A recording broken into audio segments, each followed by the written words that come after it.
Hey, my fellow investors, it's Julius here with another video. So a lot of time I make videos talking about things that I would do or would not do when it comes to my investing journey. Now, my goal is not to discourage you from doing what you're doing, because some of you may be making a living out of it. Now, just like I have made so many videos on why I don't do day trading. But on the other hand, I have a few friends who are making a living, actually making good money doing day trading. So you have to understand these are my personal opinions, and they are not meant to discourage you from what you're doing. But because the videos I make, there's so many people out there who believe in the same opinions as I do. So earlier this week, I saw an article by Robinhood stating that it's going to be offering loans for margin trading. Now, in my head, given the kind of investor I am, I knew it was a bad idea, a terrible idea, because I know Robinhood is built in quotes for millennials who are trying to put their finances together. Why would they be pushing them to take out loans to invest? Why would they be pushing these same millennials that are trying to make money to get into debt to invest? Now, you may ask if I'm able to borrow a loan from a bank to purchase a house or a car. Why not do the same to purchase a stock? Now, stock loans are nothing new, and Wall Street firms long have traded on margin. Now, generally, margin works like most loans, with borrowers paying interest. Now, investors can borrow up to 50% of the holdings in the account, which in mortgage terms would be the equivalent of a 50% down payment.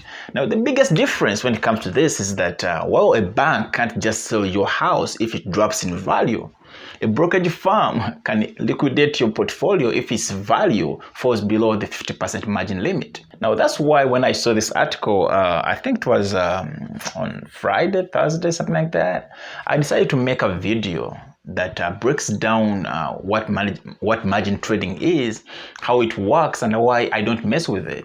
Now, before I jump into what may be a long video, please do not forget to subscribe to the channel and hit those notifications for more reminders when I drop a video each week.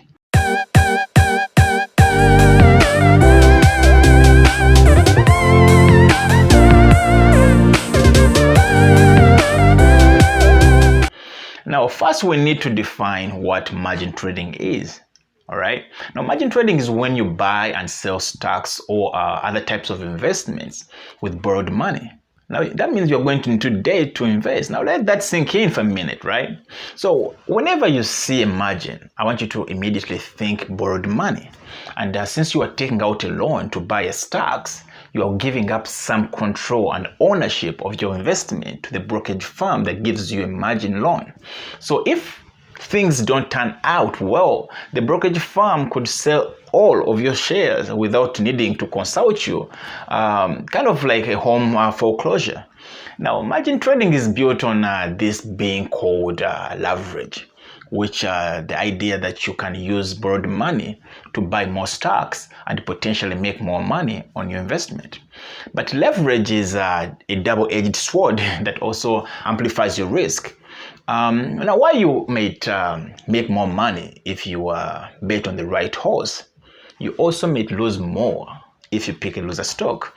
Now, just like gambling, under margin trading rules, you could buy twice as much stock than you can actually afford. So if you want to use margin to buy $5,000 worth of stock, you have to put down at least $2,500 if you want to borrow the rest of the money to make the purchase. And since these are loans, you have to pay interest on them.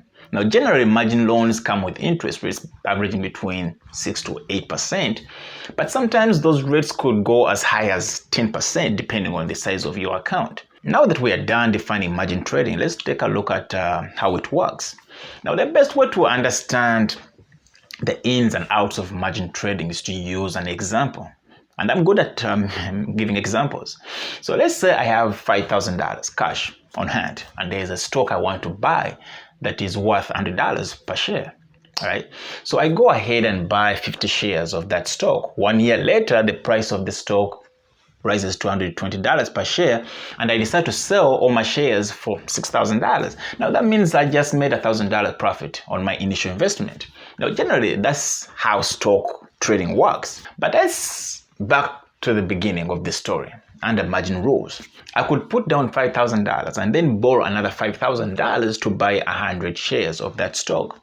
Now, if I executed that margin trade and then sold all of the shares a year later for the same $120 per share price, I would make $12,000 on that margin trade. Now, after I paid back the $5,000 I borrowed plus interest, I'm going to end up with a little under $2,000 in profit. Now that sounds great, but on the other hand, you have to remember while your wins are bigger, so are the losses. Now that's the dark side of margin trading that people don't tell you about. Now what if the stock price dropped to $80 per share after 1 year and you decide to sell and cut my losses? Now if I sold all 100 shares of my shares for $8,000, I would still have to pay back the $5,000 that I borrowed again plus interest. Now that leaves me with less than $3,000 of this initial investment. That means I just took a $2,000 hit. Now, if I had just stuck with buying 50 shares with $5,000, I would have only lost $1,000 of my money. Now, I hope that example was simple enough for you to stay with me on this one. Now, next, let's take a look at margin call.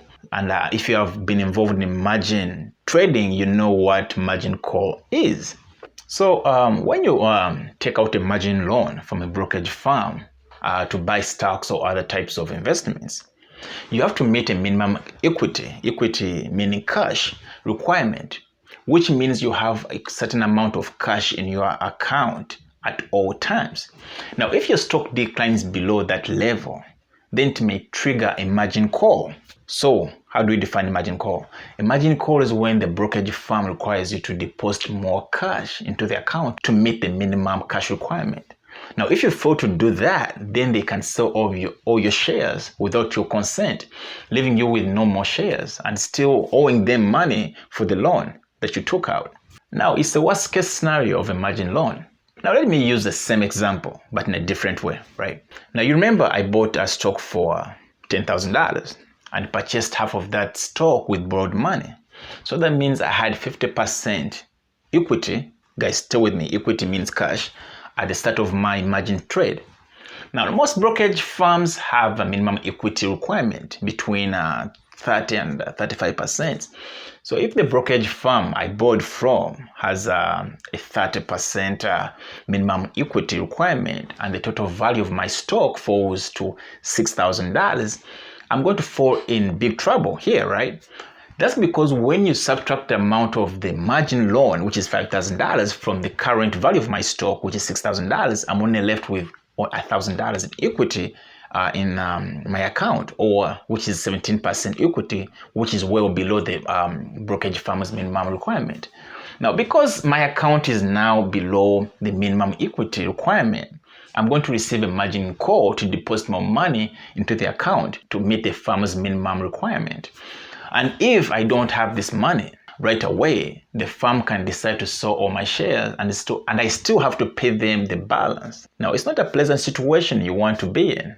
And that's why I don't do margin trading. And in my humble opinion, I think it's a terrible idea for Robinhood, knowing that most of its users are young investors who are trying to understand how the market works, to try to give them all this free money without telling them that there's a catch. You know, this myth that billionaires and millionaires built their wealth by taking big risks with their money is wrong. And while it's true that practically all investments come with some sort of risk, these billionaires keep their risk and reward ratios in check by sticking with proven, consistent investment with long-term track records. Now, here's the deal. With margin trading, a few wrong moves can end up wiping out your entire portfolio. Now, not only do you risk losing your entire investment or portfolio, if your stocks take a nosedive, you would also have to pay back the margin loan that you took out, plus interest. And in some cases, you may lose more money that you invested thanks to interest payments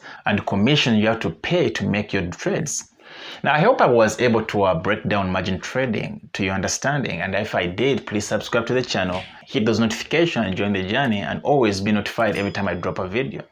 So like I said at the beginning of my videos, I'm not posting this video to discourage you from what you're doing, especially if it's working for you. If day trading is working for you, if margin trading is working for you and you're making lots of profits, be my guest and stick to it as long as you have a plan.